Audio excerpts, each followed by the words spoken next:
사람마다 보는 눈과 입장이 다 다릅니다. 여러분, 제가 이 질문을 정확히 잠깐 오늘 와서 기도하면서 이게 언제 했지라고 생각해 보니까 2003년도에 처음 이 질문을 예배 시간에 한 질문입니다. 벌써 한 2, 3년 됐죠. 그때 질문했는데 한 사람도 처음에 맞히지 못했습니다. 실제로. 근데 예배 끝나고 다시 질문을 하니까 거의 모든 사람이 이 질문에 대해서 바른 대답을 했습니다. 오늘도 여러분에게 질문하겠습니다. 정말 맞히는 사람이 있는지 한번 보실까요? 여러분, 바다에서 파도가 치는 건 왜 치는 것입니까? 왜 풍랑이 일어납니까? 사람마다 대답을 달리합니다. 예를 들어서 기상학자는요, 기압의 그 기압 차이로 그렇게 파도가 치고 풍랑이 입니다라고 대답을 합니다. 물리학자는 이렇게 정말 대답하더라고요. 이 물질의 파동 에너지가 물을 통해서 연속적으로 확장해 가서 그래서 파도가 치는 것이다라고 아주 똑부러지게 대답을 합니다. 천문학자들은 뭐라고 합니까? 달의 조력에 의해서 밀물과 썰물이 만들어져서 교차하면서 파도가 생겨나는 것이다라고 그렇게 이야기를 합니다. 지난달 실현당한 이 갑순이에게 실현당한 갑돌이라는 청년은 이렇게 대답을 합니다. 산산이 부서진 내 아픈 마음을 달래주려고 파도가 칩니다라고 그렇게 대답을 합니다. 이제 중요한 것은 여러분의 대답입니다. 크리스찬은 그럼 뭐라고 대답을 할까요? 우리 기독교인들은 여러분에게 지금 묻는 것입니다. 왜 바다에는 파도가 칩니까?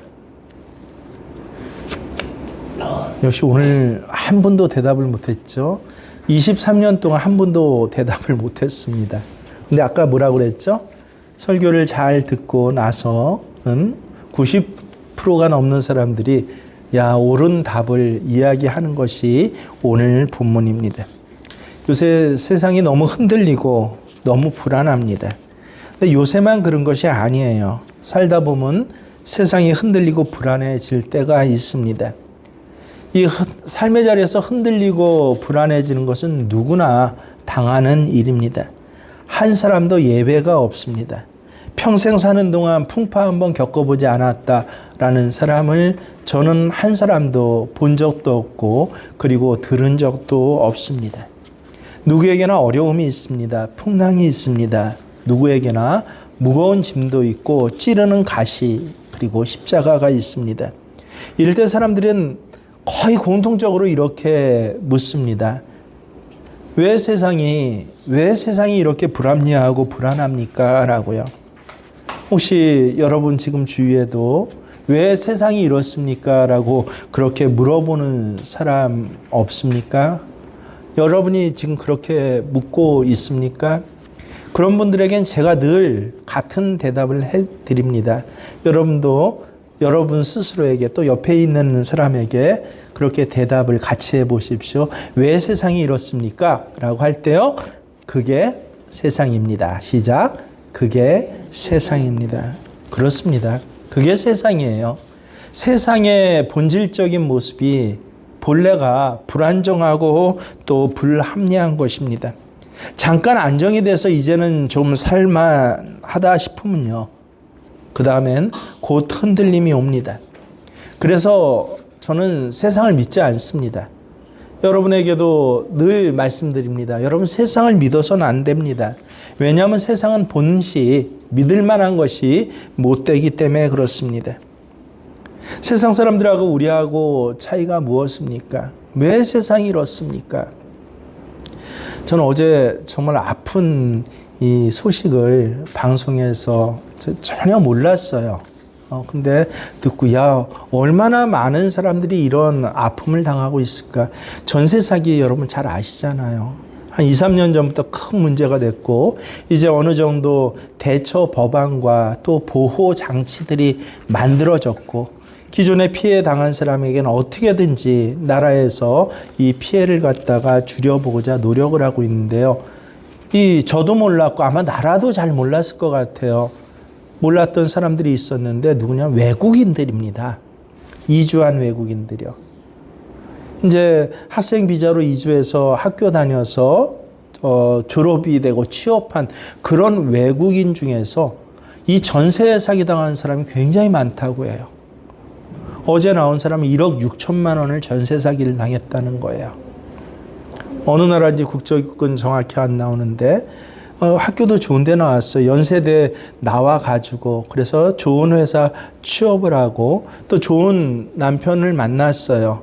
그리고 이제 애를 아마 기르고 있는 것 같습니다.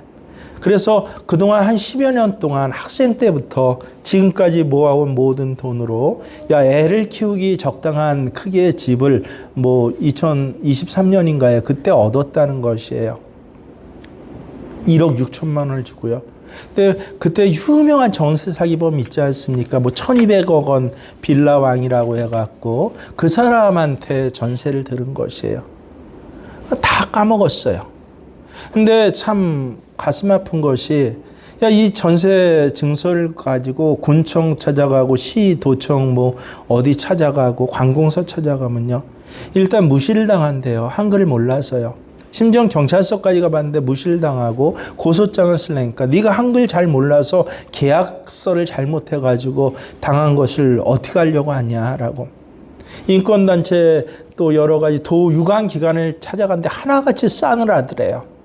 인정이 심정도 우리나라 사람조차 지금 다 그 회복을 시켜주지 못해서 얼마나 쩔쩔매고 있는데 피부 색깔 다르고 또 이 고향이 다른 외국인이 와서 나도 사기당했으니까 봐주세요라고 하면 선뜻 그것을 도와줄 사람이 없을 것 같기도 한데 근데 이 외국인의 입장에서예요. 자기는 한국 사람이라고 생각하고 한국에서 세금 다 냈대요. 월 받은 소득에서 세금 내고 자동차세 내고 뭐 내고 다 냈고 자기는 한국인이라고 생각하고 있는데 왜 열심히 일해가지고 이렇게 성실하게 살아온 내가 이런 피해를 당해야 됩니까? 라고 한탄을 하더라고요. 근데 그 사람 하나뿐이 아닌 거예요. 보니까 정말 많대요. 외국인 중에 비슷한 그런 형편에 처한 사람이요. 세상은 언제나 물어요. 왜 세상이 이렇게 불합리합니까? 왜 세상이 이렇게 불안정합니까?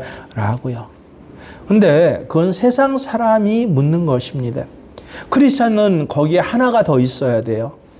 뭐가 있어야 됩니까? 이 불합리한 이 풍랑 속에서 그럼 나는 어떻게 해야 합니까? 이게 있어야 크리스찬인 것입니다.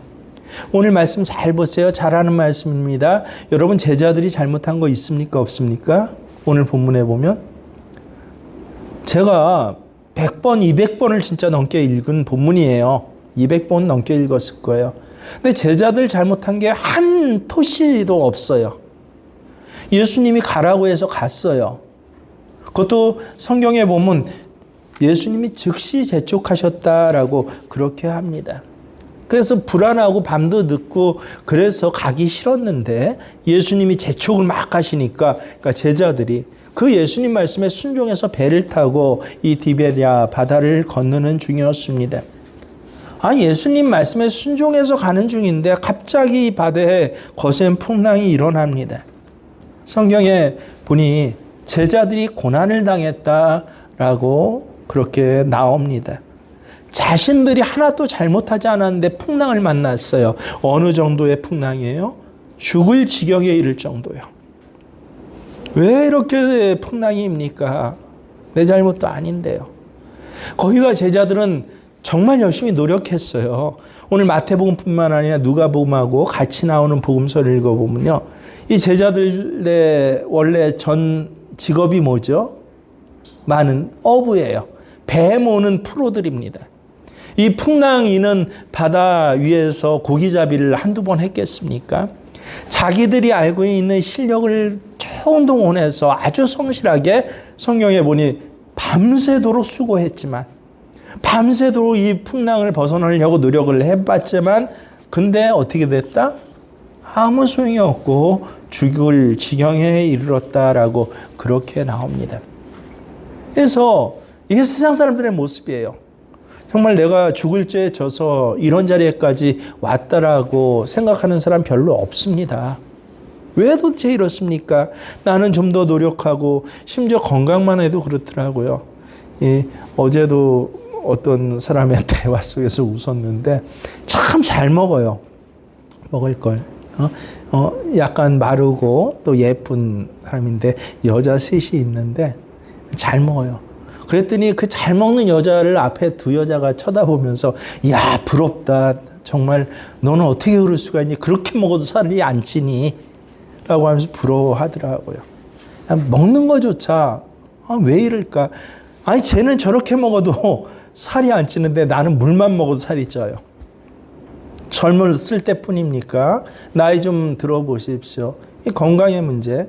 나는 아침마다 1시간씩 초 재가면서 시계 재가면서 운동하고 비타민 하나하나 챙겨 먹고 그런데도 이렇게 매일 비실비실해요. 근데 저 사람은 어때요? 매일 술 먹고 매일 운동 하나 없이 놀러 다니는데도 저렇게 건강해요. 근데 어느 날 병원에 갔더니 의사가 암이래요. 그때 이 사람은 어때요? 야, 세상이 왜 이렇게 불합리합니까? 나는 조심하려고 나는 또 열심히 몸을 가꾸고 했는데도 저렇게 형편없이 막 몸 굴리는 사람들은 아무 일도 안 일어나고 왜 나한테는 죽을 병에 걸립니까? 라고 하는 이런 문제들이요. 왜 이렇습니까? 근데 우리가 기억해야 돼요. 이건 세상 사람들이 하는 질문이다 라고 하는 것입니다. 이 풍랑이 있는 데서 예수 믿는 사람들은 어떤 사람입니까? 오늘 본문에 보면요. 가장 기가 막힌 것이 이 제자들에게 풍랑이 일었을 때 아주 놀라운 일은요. 예수님이 달려오셨다는 거예요. 25절 말씀 함께 봅니다. 밤사경에 예수께서 바다 위로 걸어서 제자들에게 오시니 그렇습니다. 세상에 바다 위로 걸어서 예수님이 그렇게 제자들에게 오셨다. 제자들 풍랑 당한 것 때문에 하나님은 한 번 택한 족속을 버리지 않습니다. 우리가 이사야서에서 유명한 말씀을 하나님이 하시죠. 여인이 어찌 그 젖 먹는 자식을 잊겠으며 자기 태에서 난 아들을 긍휼히 여기지 않겠느냐. 그들은 혹시 잊을지라도 나는 너를 잊지 아니할 것이다. 어미가 젖먹이 자식을 갖다가 잊어버린다. 긍휼히 여기지 않는다. 이건 불가능한 일입니다. 근데 시대가 많이 지나서 요새 한두 번 이런 일이 실제 있더라고요. 하나님 그래서 말씀하셨구나. 한 20년 전만 해도 꿈도 못 꿨어요. 어미가 자기 젖먹 자식을 긍휼히 여기지 않는 것은요. 근데 그런 일이 있을지라도 요새 그런 일이 한두 번 일어나죠. 그런 때에도 하나님께서는 하나님이 택하신 자를 절대 버리시지 않겠다. 그래서 이 말씀이 얼마나 은혜가 되는지요. 그런 뉴스가 나올 때, 야, 어미가 자기 젖먹이 자식을 어떻게 했다라는 뉴스가 나올 때 참 안타깝기도 하지만 한편으로는 말씀이 그대로 믿어져요. 이런 시대에도, 이런 뉴스가 나온 시대에도 하나님은 어떻게 하신다? 하나님이 택한 자를 버리시지 아니하신 분이시다. 약속을 해주셨어요. 오늘 북풍 한가운데로 오신 예수님 그 약속에 따라 오신 것입니다. 거기 더해서 오늘 성경 말씀을 1절부터 쭉 자세히 읽어보면요. 굉장히 의미 있는 구절들이 기록되어 있습니다. 제자들이 지금 바다 한가운데서 풍랑에 휩쓰여 있어 그래서 죽어갈 때 죽겠다라고 소리를 때 예수님 뭐하고 계셨어요? 23절에 보면요. 무리를 보내신 후에 기도하러 따로 산에 올라가시니라. 예수님 맞은편 산에 기도하러 올라가셨다고 하십니다. 전능하신 예수님이십니다.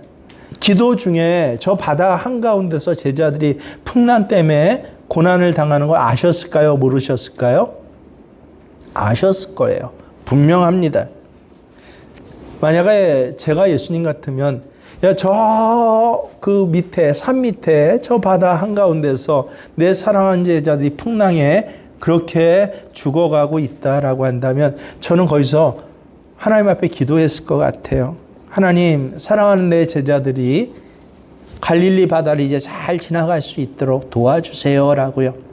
아니면 진짜 전능이 많으신 예수님 아니십니까? 그래서 명령하실 수도 분명히 있었을 거라고 생각해요. 산 위에 모세가 그랬던 것처럼요. 산 위에서 기도한 자리에서 벌떡 일어서셔서 그 손을 가르치시면서 풍랑아 멈춰라 라고 그 자리에서 그렇게 명령하실 수도 분명히 있었을 것입니다. 근데 오늘 성경 본문을 보면요, 그러지 않았대요. 예수님 급히 산에 내려오셨습니다. 아주 급히 내려오셨어요. 왜 그러셨습니까? 오늘 본문은 읽으면 읽을수록 깨달으면 깨달을수록 은혜가 돼요. 제가 아비가 되고 또 부모가 돼서 점점 은혜가 됩니다. 여러분, 자식이 저기서 꽈당하고 다쳐서 넘어진 장면을 내가 보고 있다면 뭐 좀 넘어져서 무릎 좀 까졌기에 뭐 대단하겠습니까? 괜찮아 하고 그렇게 쳐다보고 있을 수도 있습니다. 그렇지 않습니까?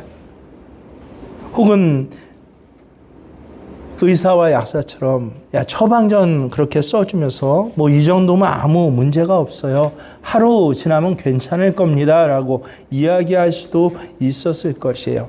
근데 예수님 못 그러셨다는 거예요. 아비가 되니까 알겠어요. 내 자식이 저기 앞에서 꽈당하고 넘어지면 나 어떻게 할까요?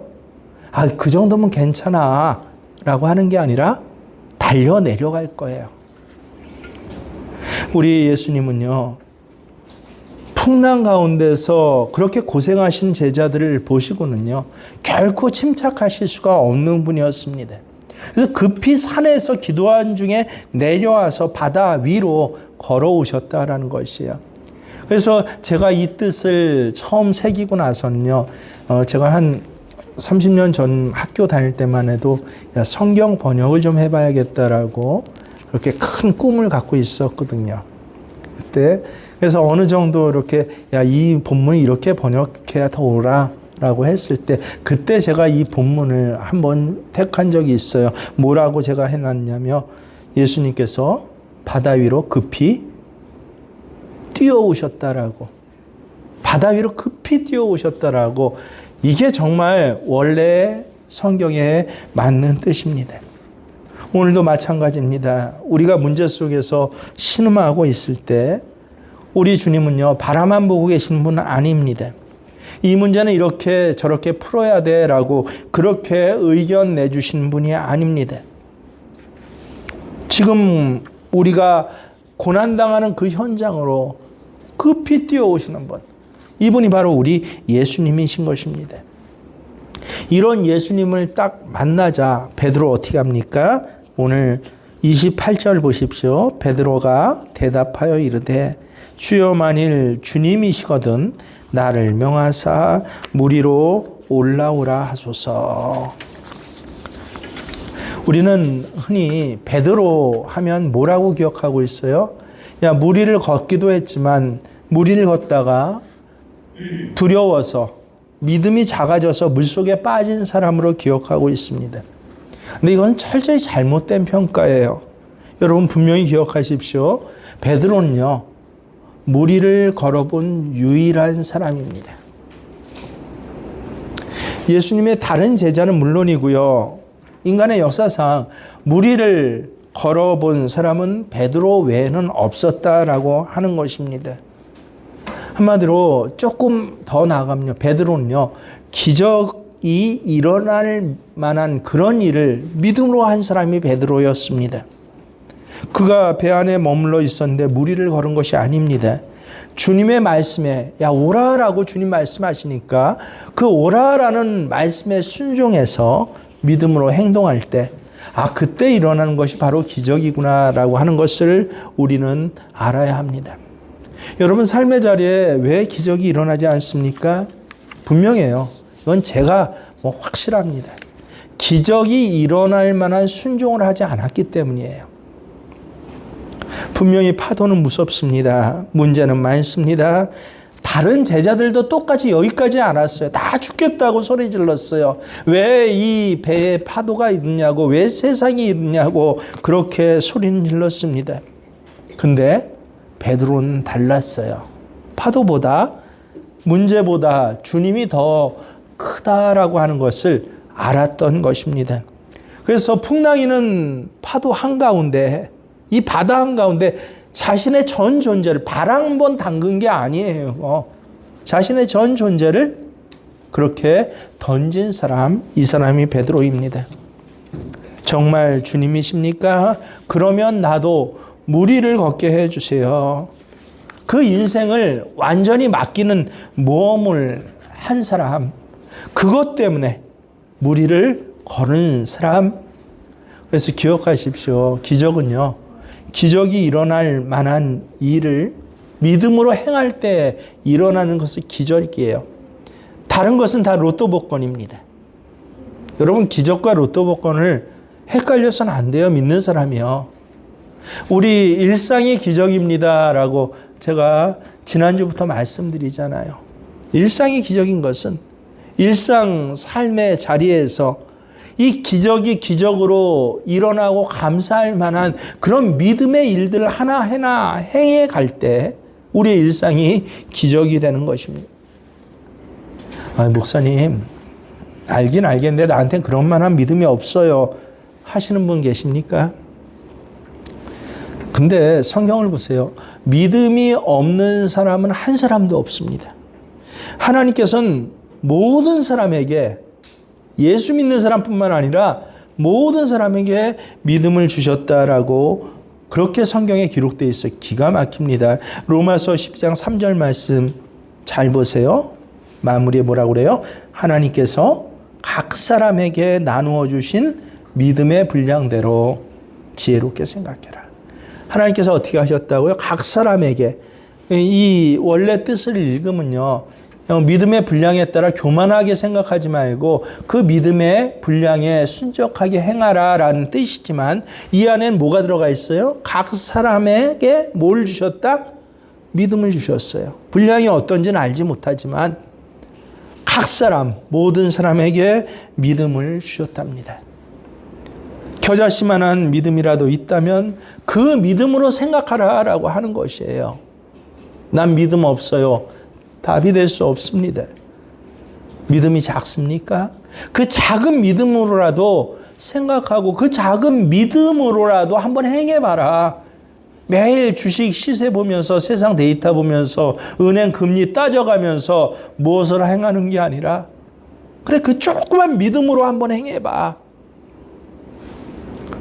여러분, 처음부터 큰 믿음은 없습니다. 다 적은 믿음에서 시작합니다.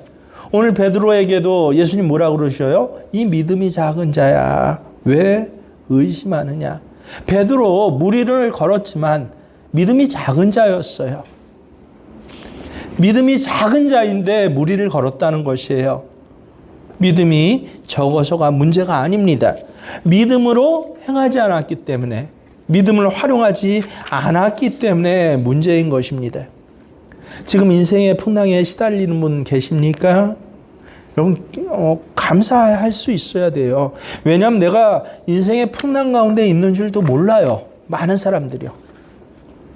그냥 세상은 이런 줄 알아요. 그냥 신앙생활은 이렇게 하는 줄 알아요.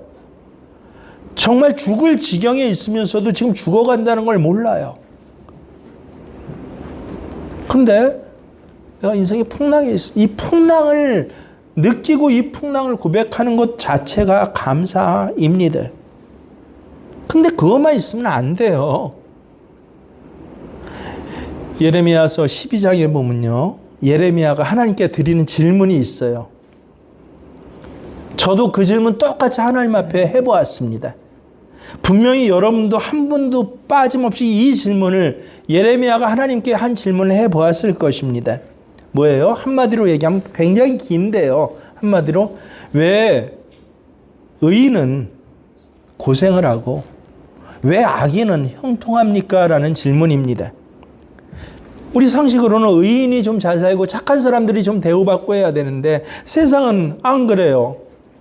내게 관계돼서는 그런 일이 일어나지 않습니다. 그걸 예레미야는 이렇게 질문한 것이에요. 여호와여, 내가 주와 변론할 때에는 주께서 의로우시니이다. 그러나 내가 주께 질문하옵나니 뭐라고 질문하기 시작해요? 악한 자의 길이 형통하며 반역하는 자. 이 반역은 하나님 앞에 반역하고 배반하는 자입니다. 믿음을 버린 자들입니다. 이 믿음을 버린 자, 이 형식적인 믿음을 갖고 살아가는 사람들은 왜 다 평안합니까? 이게 무슨 까닭입니까? 라고 질문을 합니다.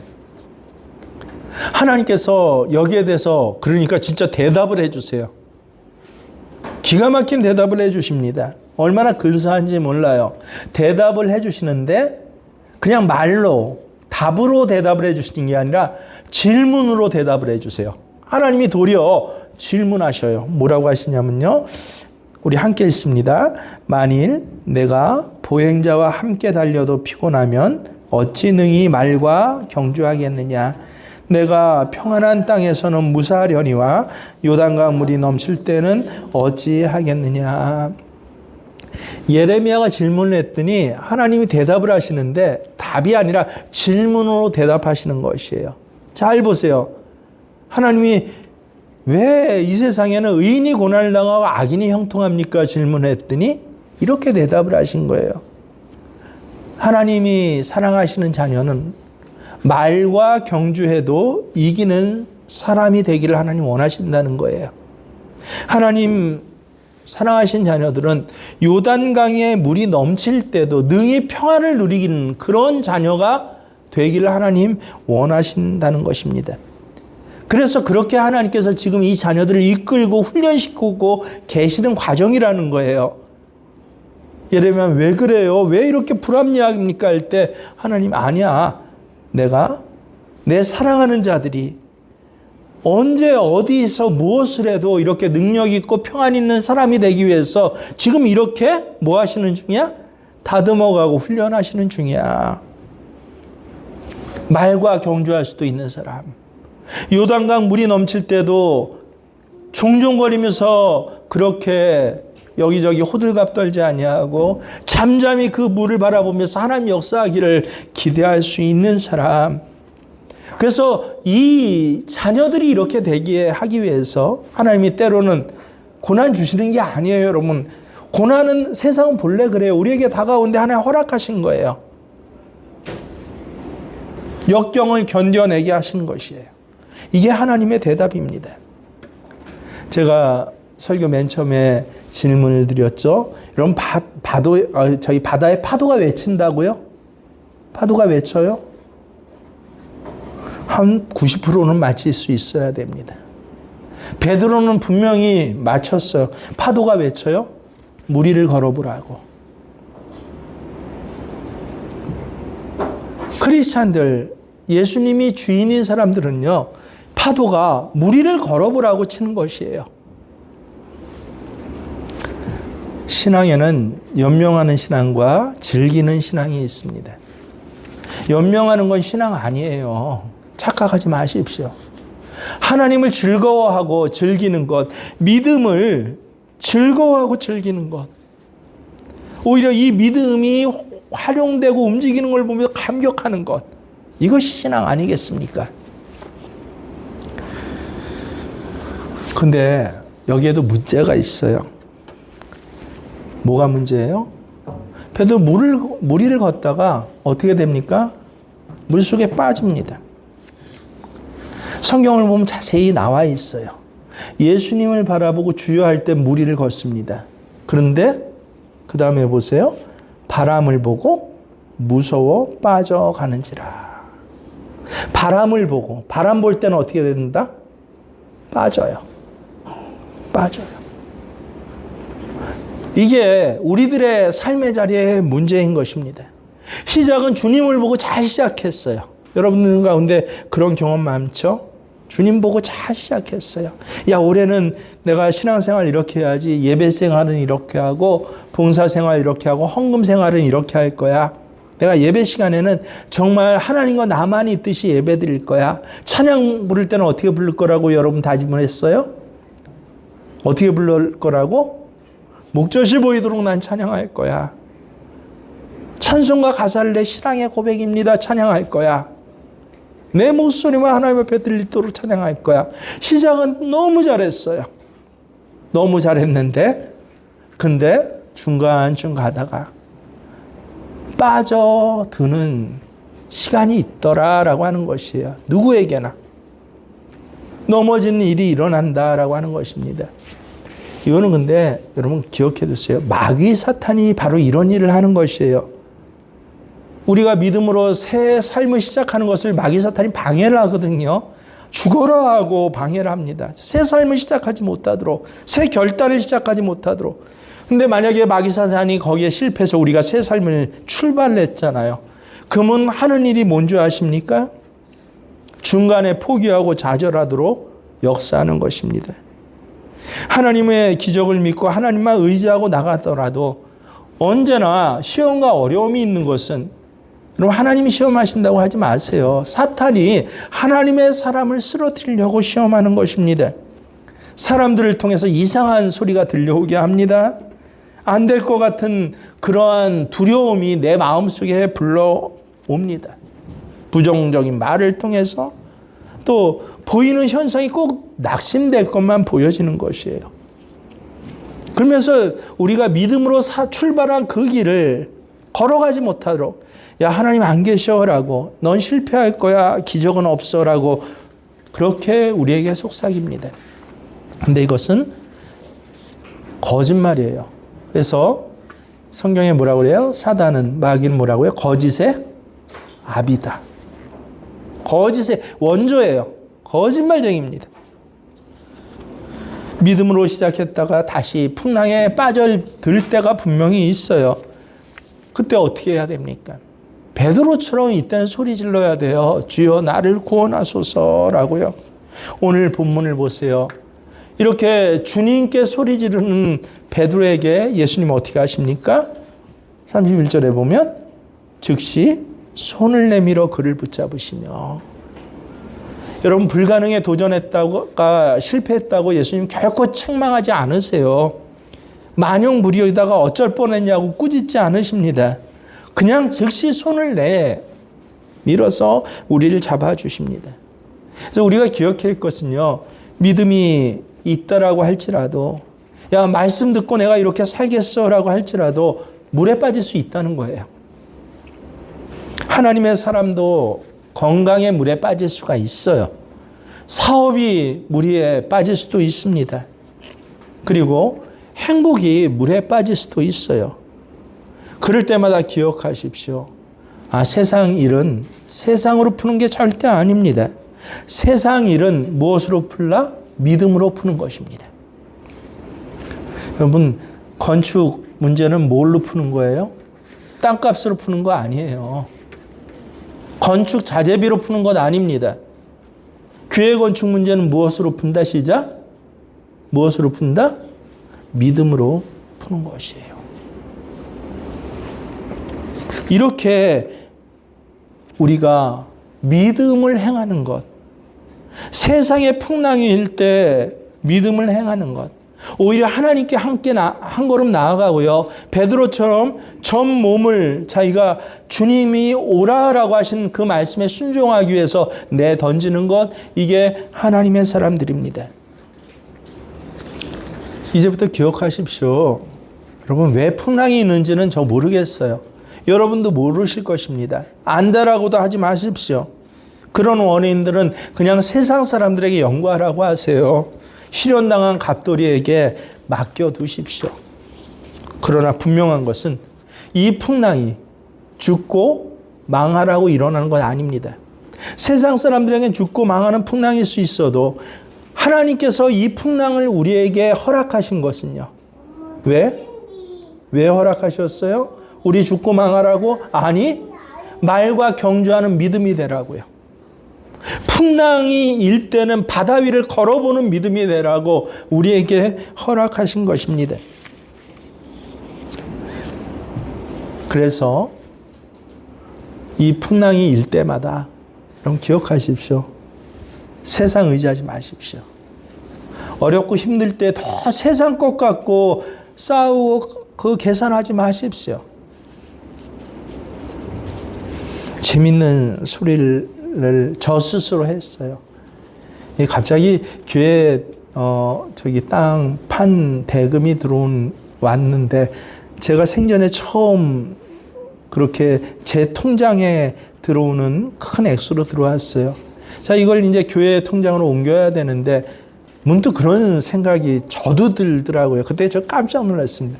야, 어느 은행에 나 통장을 만들어야 이자가 좀 더 나올까?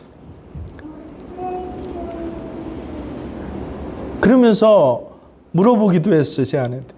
여보, 저기 농협이나 수협이나 하여튼 우리 아내는 축협이 제일 많대요. 하천에서는 이자가. 그래? 몇 프로나 많은데? 모르겠는데 하여튼 축협이 제일 많대요. 거기까지 가서 통장을 만들까라고 그렇게 실제 생각하기도 했습니다. 근데 피식 웃었어요. 조금 지나서요. 야, 세상 사람도 이렇구나. 계산하는데 돈 계산하는데 금리밖에 안 보이는구나. 여러분, 은행에다가 뭐 통장 만들고 돈 맡기는 기준이 무엇입니까? 금리밖에 없다라고 한다면 이거 잘못된 거예요. 돈 씀씀이가요. 그러다가 반드시 어떻게 돼요? 또 풍랑이 거기서 세상 풍랑이 일어요. 거기서 또 허우적됩니다. 저 자신이 그것을 경험하니까 야, 이게 쉬운 문제가 아니구나. 쉬운 문제가 아니구나. 여러분, 세상의 문제 숫자는요, 세상 것으로 풀어서는 절대 안 됩니다. 기억하십시오. 세상에 문제가 있을 때 무엇으로 푼다? 시작. 믿음으로 풉니다. 그걸 도전해 보십시오. 한 번 도전하면 하루 기적으로 사는 사람이 됩니다. 10번 도전하면 10일을 기적으로 사는 사람이 됩니다. 1년에 300번을 도전하면 1년 내내 그 사람은 무엇 갖고 사는 사람이에요? 기적으로 사는 사람이 됩니다. 많은 사람들이 숫자 계산에 큰 시험이 들고 이리 쓰러지고 저리 쓰러지고 앞으로 그렇게 될 거예요. 이제 미국 관세 문제가 불거지고 확인되면서 우리나라에서는 다음 세대에 나오는 게 제가 예측을 해봤더니 그런 말 하는 사람이 이제 나올 거라고 생각하는데, 야, 숫자로 모든 것들이 결정되는 나라의 정책, 개인의 생활, 심지어는 영적인 부분의 신앙까지 마치 이 숫자가 모든 것을 대변하는 양, 그것의 기준 삼는 그런 사람들이 나올 것이에요. 요새 이 새로운 시대의 목회와 신앙에 대해서 많은 이야기들을 합니다. 여러분, 11조를 얼마나 하고 계십니까? 정확하게 내게 들어오는 내 살림살이의 10분의 1을 하고 계십니까? 어떤 사람은 수도세는 빼고 10분의 1을 하고 계십니까? 어떤 사람은 남편 월급은 빼고 10분의 1을 하고 계십니까? 어떤 사람은 그도 저도 아니라 그냥 월 얼마씩 성의를 보이면서 11조 신앙이라고 하고 계십니까? 이렇게 할 수 있는 이유가 다 뭐예요? 숫자에 신앙이 매몰되는 거예요. 근데 세상은 앞으로 우리를 그렇게 만들어가면서 자기가 마치 그 숫자 데이터에 어느 정도 충당했으면 자기는 굉장히 믿음이 좋은 사람인 것처럼, 그렇지 않으면 늘 주눅 들고 숨고 하다가 가진 신앙마저 포기하는 것처럼 그렇게 되는 시대가 올 거다라고 하는 것이에요. 그럴 때 꼭 기억하십시오. 세상 일은 뭘로 풉니까? 믿음으로 풉니다. 여러분, 며느리와의 일은 뭐로 풉니까? 믿음으로 푸십시오. 믿음으로 푸십시오. 여러분, 노후 자금, 노후 생활의 일은 무엇으로 풉니까? 믿음으로 풉니다. 그렇게 그때 그 하루가 나에겐 기적의 날이에요. 예수님께서 함께 하시는 기적의 날을 살아가시는, 그래서 날마다 기적이 되시는, 우리에겐 정말 기적이 필요합니다. 제가 요새 계속 6개월 내내 기도하는 것이 하나님 기적이 필요해요. 하나님 기적이 필요해요. 들려주시는 것이 야, 기적이 일어날 만한 일에 네가 순종해봐. 제게 들려주셨던 하나님의 음성이 여러분 모두에게 함께 들려주시길 주의 이름으로 축원합니다.